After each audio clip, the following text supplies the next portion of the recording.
Well, you'll feel it immediately because consumers will stop buying cars all the way around. Consumers will stop buying in the United States, they'll stop buying in Canada. And so with a lack of investment, lack of consumers, you're going to see mass layoffs on both sides of the border. Trump is so foolish because 60% of all parts that go into Canadian-built cars come from the United States. So then, of course, Canada will be forced to retaliate. So the only winner in this type of a dispute will be the Japanese and the Korean automakers that flood the Canadian market because tariffs on North American vehicles will be slapped on. They'll be the only ones that will likely be tariff-free.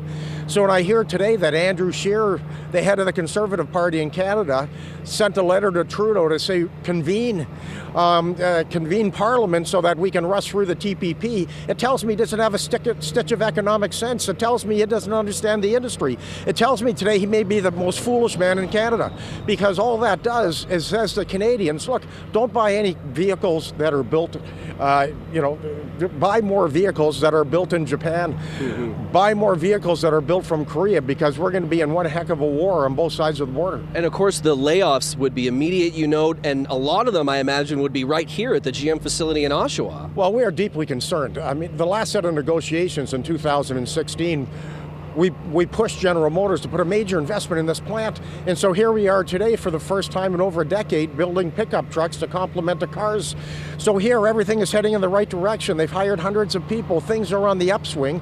And then we get to fool Donald Trump threatening everything that we put into place. Look at the community of Oshawa today. It's thriving. Why? Because of the facilities behind us. So if we're in a trade war, we need to get at it. But ultimately, we can't have our government compound the problem.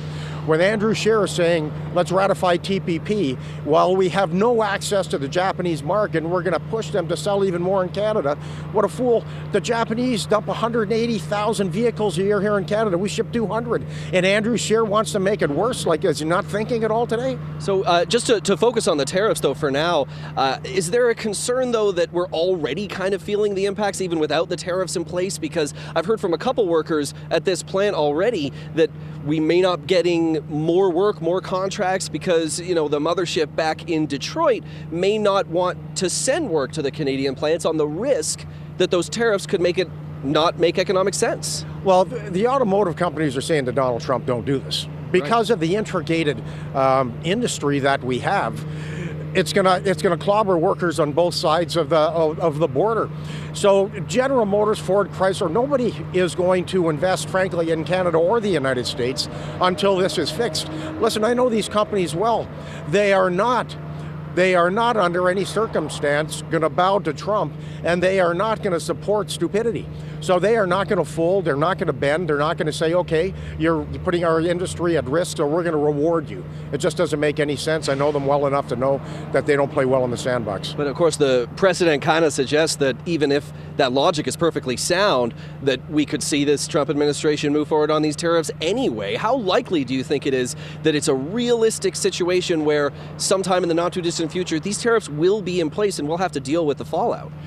There's no question he's going to proceed because to him, this is all about politics. It's not about economics. He believes that it's truly a political winner for him with the midterms in November to say to the American public, look, I'm fighting all these terrible trade deals. I'm the only one that has fought in decades to bring work back to the United States. So he thinks that's going to be a political winner, but ultimately, it's only rhetoric because when people start to be handed pink slips and they start to get laid off as a result of his foolish policies, then it's just going to fall like a whole pack of cards. So what he's doing is problematic for workers on both sides of the border. So what is the solution to address what some have pointed out are some legitimate trade-related issues with, say, low wages in Mexico as far as the NAFTA negotiations are concerned? I mean, what is a better path forward from your perspective? Well, the better path forward is somebody to talk some sense into this guy, but unfortunately can't talk sense into somebody that has none. So now the problem we've got is we have to deal with the carnage. And we have to now retaliate, which sounds so economically foolish because it is, but we don't have any choice here. So we need to stand strong. And we need to say to the United States, this is going to be dollar for dollar tariffs. But I think we need to get to what really hurts. We're a nation that's rich in natural resources and raw materials. The United States depends on us incredibly for our water, our oil, our energy. I think we need to start retaliating where it hurts them the most.